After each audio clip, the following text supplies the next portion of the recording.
Okay, so let's talk about adding assignments. So the stream is where you would see announcements about new assignments being posted. Primarily, though, you're creating your assignments under classwork. So we'll go to the classwork section and we hit the create button, and you'll have a bunch of choices on what it is that you're creating here. So the first thing I want to point out is the topic. If I hit create topic, this will allow me to organize my classwork section by subject area.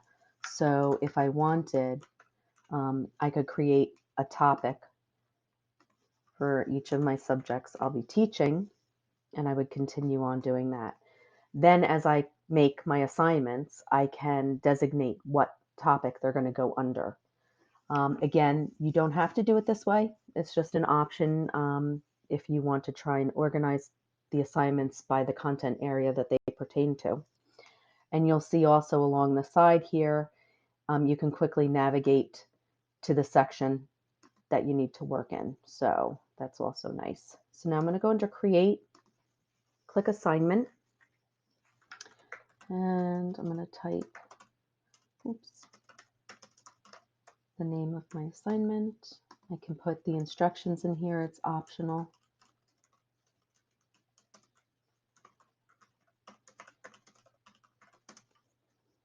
Now I'm going to go to Add, and the form that I want them to work on is in my Google Drive. So I'm going to click that, and I'm going to click on the document that I want and hit Add. And it's going to put that right here. Now you notice by default, it's going to say that the students can view the file. We want them to actually be able to work with it. I want a copy for each individual student, not one file that they're all looking at. So I'm going to click that there. Over here on the right, I decide what classes this assignment is going to get posted to. Additionally, students. So if I'm differentiating assignments in any way, here's where I could select that only a handful of students are going to see this exact assignment. And then when I modify it, I share that version out with the remaining students. I also have an option here to have it ungraded or to give it a certain number of points rather, for grading. And then I can assign a due date. So I'm going to put this here. I don't care about the time. Here's where I'm talking about if you've already created your topics, you can actually click this down arrow. If you haven't created a topic yet, you can create it right here, or you can pick it from one of the topics that you've already posted or already made under your classwork. I go up to the Assign button. Again, I have options. I could schedule it. I could save this as a draft and go back and work on it some more if I need to, or I could just assign it right now. So I'm going to go ahead and do that. And then I want to bring up the student side so that you can see what the student will say.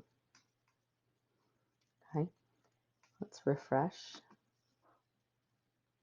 Make sure everything's there. So in the stream for the student, they can see the alert here that I did assign an activity. It also says over on the left-hand side that I do have an activity here that's due on Tuesday. I can click to that activity from here.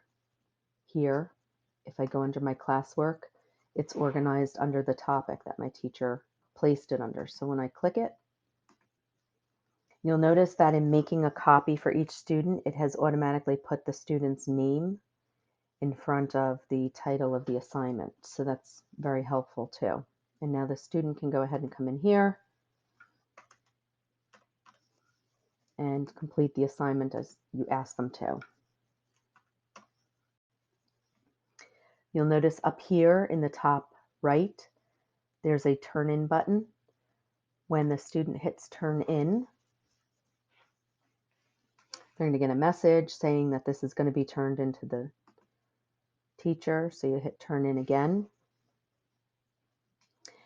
Now I'm still in the student side here. It's showing that I've turned in the work.